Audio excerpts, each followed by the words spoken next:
नमस्कार, सत श्री अकाल, आदाब, वणक्कम, मजामा। वेलकम टू बुक्स बडी, जहां एक किताब नहीं, एक किक मिलती है। यहां हर कहानी दिमाग हिला देती है और हर आइडिया जिंदगी बदल देता है। तो तैयार हो जाइए, क्योंकि बुक्स बडी में किताबें नहीं, इनसाइट्स फटते हैं। Let's go, one book, one idea and one change. Welcome to books buddy. इस वीडियो में हम भगत सिंह की पुस्तक मैं नास्तिक क्यों हूं पर चर्चा कर रहे हैं। चलो दोस्तों, हम शुरू करते हैं। मैं नास्तिक क्यों हूं? Y I am atheist Bhagat Singh Bharat के बौद्धिक इतिहास में एक साहसिक दस्तावेज की तरह है। इसे केवल एक वैचारिक लेख कहना इसके महत्व को छोटा करना होगा। ये एक ऐसे क्रांतिकारी युवक के मन का दर्पण है जो मौत से कुछ ही कदम दूर खड़ा होकर भी धर्म, ईश्वर, समाज और मनुष्य की सीमाओं पर प्रश्न उठा रहा था। ये लेख केवल ईश्वर नास्तिकता पर तर्क नहीं देता, बल्कि ये बताता है कि एक मनुष्य कैसे धीरे धीरे अपने विचारों को विकसित करता है, कैसे आत्मा और विज्ञान के बीच टकराव को समझता है और कैसे व्यक्तित्व का निर्माण केवल साहस से नहीं बल्कि निरंतर चिंतन से होता है।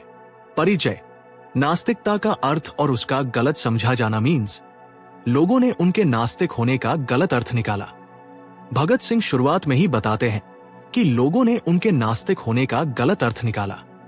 कई लोग सोचते थे कि क्रांतिकारी होना और नास्तिक होना एक ही बात है, जैसे हिंसा से जुड़ना, धर्म का मजाक उड़ाना या बिना किसी सामाजिक संवेदना के जीवन जीना। परंतु भगत सिंह इस भ्रम को तुरंत दूर करते हैं। वे स्पष्ट करते हैं कि उनका नास्तिक होना किसी विद्रोही स्वभाव या क्षणिक गुस्से का परिणाम नहीं है। ये उनके विचारों, पढ़ाई, अनुभव और तर्कपूर्ण सोच का नतीजा है। वे कहते हैं कि बचपन में वे भी धार्मिक थे। परिवार का माहौल धार्मिक था। माता पिता पूजा पाठ करते थे। संकट के समय वे भी भगवान से प्रार्थना करते थे। परंतु धीरे धीरे जब वे बड़े हुए, किताबें पढ़ी, विज्ञान और समाजवाद के सिद्धांतों को समझा, तो उनके अंदर के सवाल बढ़ने लगे। 1, भगवान कौन है?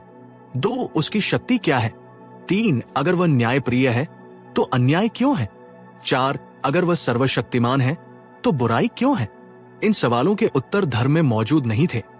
मिलते भी थे तो केवल भावनाओं के आधार पर, तर्क के आधार पर नहीं। धर्म और भय, रिलीजन एंड फियर, मनुष्य की साइकोलॉजिकल स्थिति पर टिप्पणी। भगत सिंह लिखते हैं कि मनुष्य का सबसे पुराना साथी भय है। प्रकृति के रहस्यों से डरने वाला मनुष्य धीरे धीरे देवताओं की कल्पना करता गया। कभी बिजली से डरकर इंद्र बनाया, कभी समुद्र को शांत रखने के लिए वरुण। धीरे धीरे ये भय ही ईश्वर की अवधारणा में बदल गया। वे कहते हैं कि धर्म मनुष्य को साहस नहीं देता, बल्कि डर के सहारे उसे झुकना सिखाता है। अगर ये करोगे तो पाप, अगर नहीं करोगे तो पुण्य। ये व्यवस्था मनुष्य को स्वतंत्र नहीं बनाती, बल्कि उसकी सोच को संकुचित कर देती है। भगत सिंह के लिए यह समझना महत्वपूर्ण था कि क्या मनुष्य अपने कर्मों का जिम्मेदार खुद है या सब कुछ किसी अदृश्य शक्ति के भरोसे है। अगर ईश्वर सब कुछ तय करता है तो मनुष्य के प्रयत्न का क्या मूल्य है। वे कहते हैं कि इस सोच ने उन्हें धर्म से दूर किया और तर्क मीन्स फैक्ट, लॉजिक्स की ओर ले गया। विज्ञान की ओर झुकाव और तर्क का जन्म means inclination towards science and the birth of logic. Bhagat Singh बताते हैं कि जब उन्होंने विज्ञान पढ़ना शुरू किया, तब उन्हें पहली बार महसूस हुआ कि दुनिया को समझने का असली तरीका प्रश्न पूछना है। विज्ञान हर बात को प्रमाण से परखता है। अगर प्रमाण नहीं है तो किसी सिद्धांत को अंतिम नहीं माना जाता। इसके विपरीत धर्म में प्रश्न पूछना मना है। लोग कहते हैं ईश्वर ने ऐसा कहा है, शास्त्रों में लिखा है, ये पाप है। परंतु ये उत्तर ज्ञान को रोकते हैं। भगत सिंह लिखते हैं कि उन्हें यह बात अस्वीकार्य थी। वे कहते हैं एक मनुष्य जो समाज को बदलना चाहता है, उसे पहले खुद से सवाल करना चाहिए। बिना सवाल किए क्रांति की कल्पना भी नहीं की जा सकती। उनका निष्कर्ष था, जिस बात को हम समझ नहीं सकते उसे ईश्वर कह देना बौद्धिक कमजोरी है। मानव पीड़ा और ईश्वर की अवधारणा means human problems and the concept of God. निबंध का सबसे संवेदनशील हिस्सा यह है कि भगत सिंह मानव पीड़ा को ईश्वर के अस्तित्व के खिलाफ सबसे बड़ा तर्क बनाते हैं।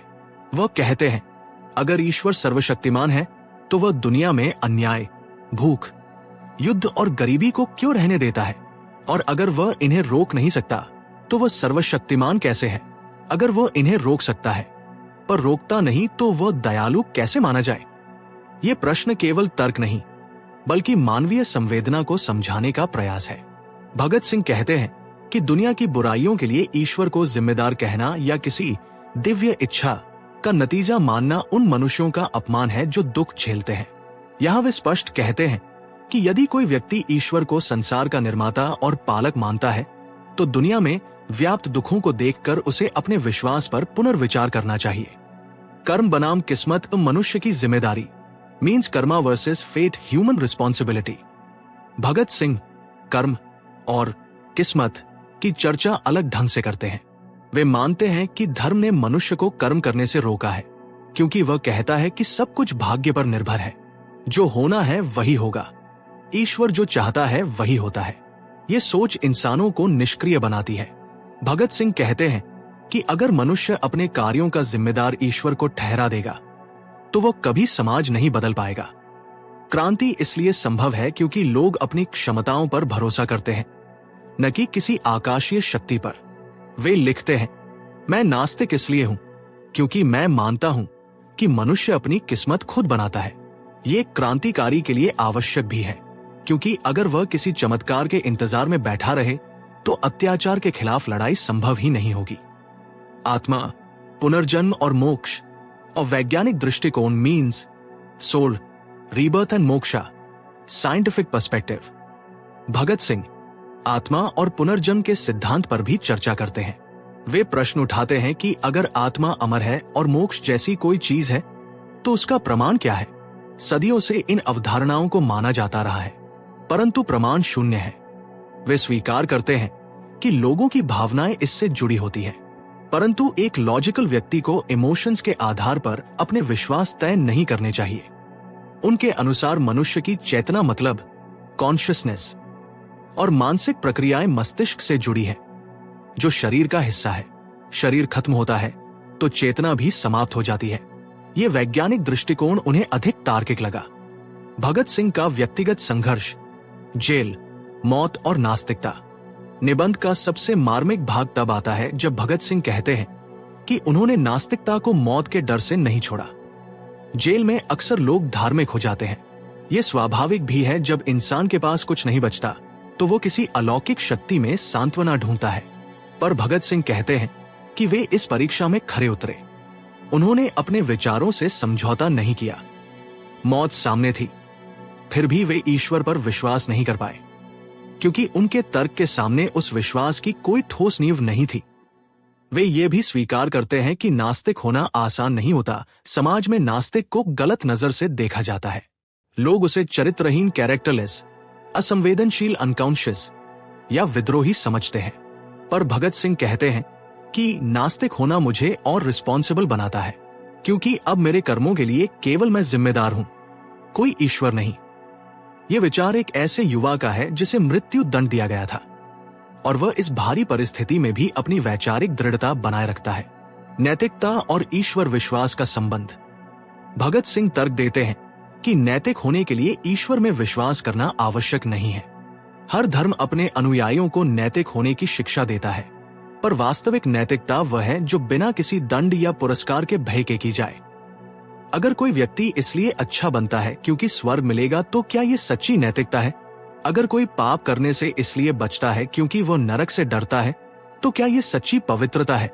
भगत सिंह कहते हैं कि एक नास्तिक बेहतर नैतिक मतलब एथिकल इंसान हो सकता है क्योंकि उसका आचार व्यवहार किसी अलौकिक पुरस्कार पर निर्भर नहीं होता। वो वही करता है जो उसे सही लगता है। समाजवाद, मानवतावाद और नास्तिकता तीनों का संबंध means the relationship between the three socialism, humanism and atheism. Bhagat Singh स्पष्ट करते हैं कि उनके समाजवादी विचार भी उन्हें नास्तिकता की ओर ले गए। समाजवाद कहता है कि मनुष्य की मुक्ति उसके अपने प्रयासों से होगी, समानता, स्वतंत्रता और न्याय के माध्यम से। अगर ईश्वर की अवधारणा को सर्वोच्च मान लिया जाए तो यह समानता असंभव है। वे कहते हैं कि धार्मिक ढांचे ने जाति, वर्ग, भेदभाव को बढ़ावा दिया है। ईश्वर को मानने वाले भी गरीबों और पीड़ितों की मदद नहीं करते, बल्कि मंदिर, मस्जिदों और पूजा पाठ में धन खर्च करते हैं। उनके अनुसार सच्ची सेवा मनुष्य की सेवा है और मनुष्य की सेवा तर्क, विज्ञान और समानता के आधार पर ही हो सकती है। निष्कर्ष, प्रश्न पूछने की आजादी ही असली ताकत है। अंत में भगत सिंह यह नहीं कहते कि हर व्यक्ति को नास्तिक बनना चाहिए। वे केवल इतना कहते हैं कि हर व्यक्ति को अपनी सोच बनाने का अधिकार है। धर्म को मानना कोई अपराध नहीं, पर अंधविश्वास को मानना निश्चित रूप से समाज के विकास में बाधा है। उन्होंने अपने जीवन में यही सीखा कि सवाल पूछना, तर्क करना और सच को खोजने की हिम्मत रखना, इन्हीं से इंसान बड़ा बनता है। उनका अंतिम संदेश यही है, मैं नास्तिक इसलिए हूं क्योंकि मैंने सोचा, सवाल किया और जो मुझे सत्य लगा उसे स्वीकार किया। अगर आपको ईश्वर में विश्वास है तो भी उससे पहले अपने विश्वास को परखिए। अंधानुकरण मत कीजिए, सोचिए, समझिए और निडर बनिए, यही इंसान की असली शक्ति है। तो दोस्तों, आज की किताब का निचोड़ यही खत्म होता है। अगर वीडियो पसंद आया हो तो लाइक ठोक दीजिए, शेयर फेंक दीजिए और सब्सक्राइब का बटन दबाइए, ऐसे जैसे लास्ट सीटिंग बस पकड़नी हो। बुक्स बड़ी, मजा भी और ज्ञान भी, हाँ वो भी मीन्स विजडम भी। अगली किताब लेकर हम फिर आएंगे। तब तक पढ़ते रहिए, सीखते रहिए और याद रखिए, किताबें पढ़ने से दिमाग खुलता है और बुक्स बड़ी देखने से mood. Thank you for watching.